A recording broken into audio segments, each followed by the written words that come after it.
میں نے تو عمرے کے لیے جانا تھا ادائیگی کے لیے.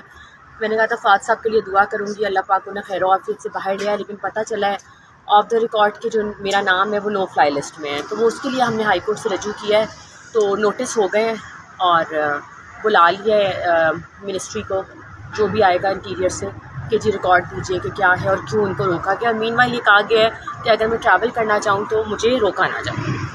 تو دوسرے جو کیسز کی تفصیلات کی فراہمی تھی فہد صاحب کے، وہ اسٹیٹ کو، اور انہوں نے نوٹس کر دیا ہے کہ جی جتنا بھی ریکارڈ ہے وہ آپ پیش کریں گے فواد صاحب کا، جو بھی ان کا جو جن پرچوں میں وہ نامینیٹڈ ہے یا جن میں ان کو کرنا ہے، تو وہ ساری تفصیل جو ہے ہمیں انشاءاللہ فراہم کریں گے. منگل کی ڈیٹ ہوئی ہے اس کی. اچھا منگل کی ڈیٹ. تو کیا سمجھتی ہیں کہ ریلیز کر دیا جائے گا آپ کا نام جو ہے نو فلائی لسٹ میں؟ نہیں، مجھے تو یہی نہیں سمجھ آتا کہ میں کسی پارٹی کا حصہ نہیں ہوں، میں کسی سیاسی جماعت میں نہیں ہوں، میں نے کوئی کبھی ایسا کامنٹ نہیں دیا اور نہ میں نے کوئی لا توڑا ہے اس ملک کا.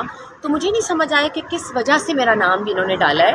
اور آئی ایم ناٹ نامینیٹڈ، اللہ نہ کرے کسی بھی واقعے میں جو ہوئے ہیں پچھلے 8-6 مہینے میں اور جو کچھ ہوا ہے، لیکن مجھے سمجھ نہیں آئی کہ کیا وجہ ہے. تو اب دیکھتے ہیں انشاءاللہ، امید مجھے پوری ہے کہ نام نکال دیں گے اور پھر میں عمرہ کرنے جاؤں گی. الیکشن کو کس طرح دیکھ رہی ہیں آپ؟ سر جس طرح سب دیکھ رہے ہیں آپ کے سامنے ہے. فواز صاحب ماضی میں اتنے الیکشن کا حصہ رہے ہیں، یہ پہلا الیکشن ہے جس میں فواز صاحب اور ان کی فیملی اس الیکشن کا حصہ نہیں ہے، یہ ایک ڈیفرنٹ چیز ہے. اس کو کیسے دیکھ رہی ہے آپ کی فیملی؟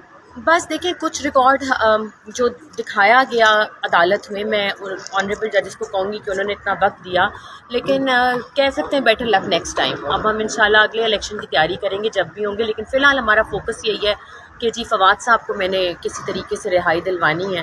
اللہ تعالیٰ ان کی مشکل میں آسانی پیدا یہ کرے. مشکلات کم ہو کیوں نہیں رہی؟ کیونکہ وہ الیکشن کا بائیک آؤٹ کر چکے ہیں، سیاسی جماعت سے آپ کا کوئی تعلق نہیں ہے، وہ بھی کسی سیاسی جماعت میں نہیں ہے، تو پھر یہ کارروائیاں آگے کیسے بڑھ رہی ہیں؟ کارروائیاں آپ کو پتہ ہے آپ کے سامنے ہیں کہ جو بھی رہے ہیں سارے مسئلے مسائل اور جو ہو رہے ہیں کیسز کا سامنا سب کو، وہ آپ کو پتہ ہے کہ جس وجوہات کی وجہ سے ہو رہے ہیں.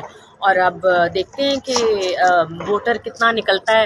اور میری سب کو یہی ہے ایک ریکویسٹ کہ جی باہر نکلیں، اپنے ووٹ کا صحیح استعمال کریں، صحیح جگہ پہ ٹھپا لگائیں، اور جس پارٹی کو بھی آپ جتانا چاہتے ہیں میرٹ کے اوپر جائے، کیونکہ پاکستان کے فیوچر کا معاملہ ہے اور یہ 24 کروڑ عوام ہی منتخب کرے گی اپنا وزیر اعظم، اپنے چیف منسٹرز اور اپنی پوری پارلیمنٹ. تو اپنے ووٹ کا بھرپور استعمال کریں. میں بھی ووٹ ڈالنے جا رہی ہوں.